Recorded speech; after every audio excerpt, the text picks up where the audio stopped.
Hey everyone, welcome back to the channel Kingdom Come Deliverance. My favorite game of the year has some new content. Just wanted to give a quick first impression style video on the Legacy of the Forge DLC. So I'm at the time of writing, obviously, I'm not someone who gets these DLCs early. Not a big enough YouTuber for that. Perhaps one day, maybe by the time Kingdom Come 3 comes out, I'll be there. But as of right now, had to wait until it came out, just like everybody else. And I really enjoy it.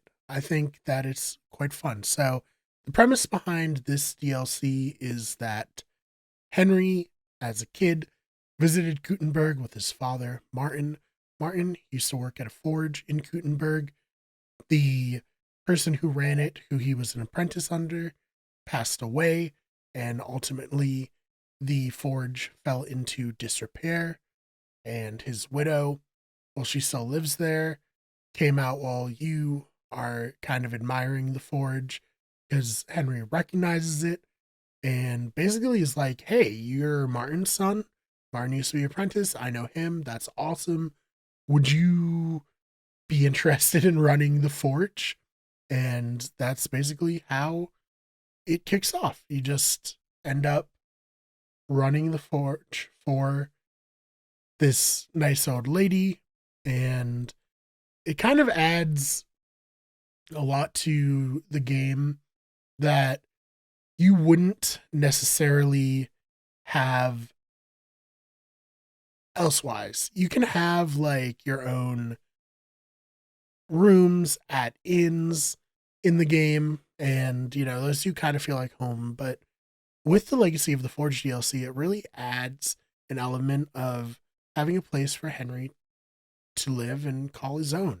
So much so that you get to customize it. So part of it is having enough money to rebuild the forge. So I think I came in with like 8,000 groschen, and I spent a lot, just to get the roof all set, add a couple of things here and there, fix the sign, and money went pretty quick. So I think that's actually like a good thing because I was a little worried that coming into this DLC, I will kind of like breeze through it because I have so much money that I've collected relative to how much money you have for the rest of the game. You really are broke boy at the beginning and you have to climb back up. But before this, I was not really sure what to spend money on. Pretty much had anything I wanted and could afford anything else. And, I've been playing KCD 1, and that game, you can get money so easily compared to this game. I think I have like 26,000 groschen like halfway through the story in that because of various like bandit quests and whatnot. But in this one, I was worried that having, a head start of playing the entire game and the first DLC would make the game not really as fun as it could be.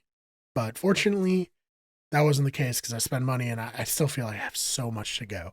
And like, it's cool to like clean up the place and repair stuff and see it start to come together little by little. And I do think that for players who haven't played the game yet, or when you go back and you play it, this is going to incorporate really nicely into the game itself. So basically, you agree to take over the forge, then you meet with the guild masters of blacksmiths, and you have to take an oral exam, just answer a few questions, and then you have to create a sword called the Blacksmith's Guild Sword to their liking. I will be honest, blacksmithing wasn't something I did a lot of in my first playthrough. And so I had a hard time forging this sword. I don't know what I was doing wrong. I had practiced before because I was like, God, I really haven't done this very much. And I got like the Martin or Henry tier on some contest blades, and I was like, all right, I'm good. I got this. I failed that bitch 4 times.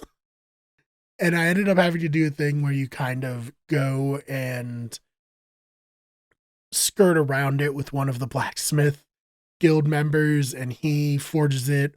You're allowed to say that it was you because he was friends with your dad. So luckily, the DLC wasn't just locked out for someone like me who's somehow completely inept at blacksmithing, despite using the blacksmith to get into Kutenberg, or to get into Trotsky Castle at the very beginning of the game. So that was embarrassing. I even took some potions and it still didn't work. But when I had my own forge, I was able to make one to a level 3 grading. So I don't know. Maybe it's just performance anxiety with all the NPCs watching me.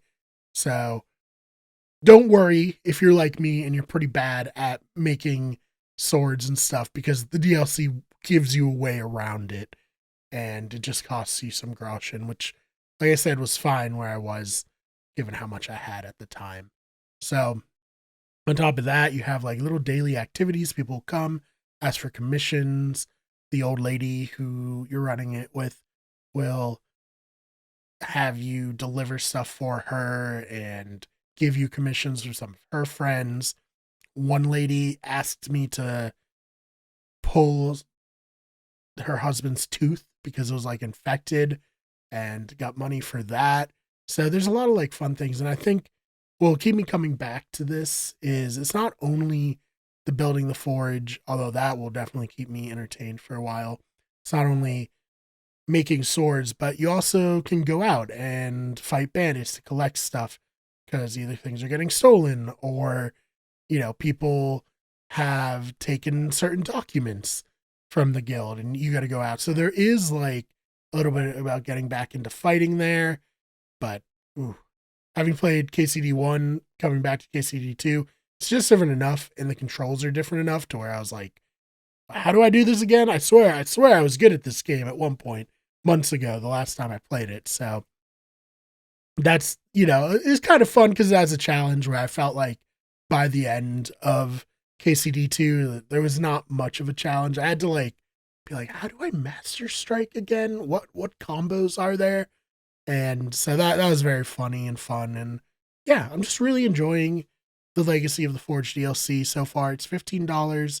I bought the season pass when the game first came out, so it's free to me, but I think it is going to be worth $15. I'll have a more full review. I'll probably do a review on the Brushes with Death DLC and Legacy of the Forge together, because I tried to write a script for a Brushes with Death DLC and I was just like, there's just not a ton here for that. And so one other thing with this DLC, they also added a new photo mode option, and it's pretty much super customizable. You can get some really great shots.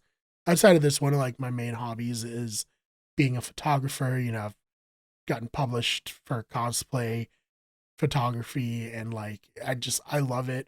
And so this is like allowing that little bit of a creative thing within the game, and you can customize everything, the time of day, the lighting, key lighting. It's awesome. So if you're like me, definitely go check that out. Probably I'll cycle through a few of the photos I took in photo mode as the thumbnail to this video. So be sure to check that out. Come back to the channel, refresh.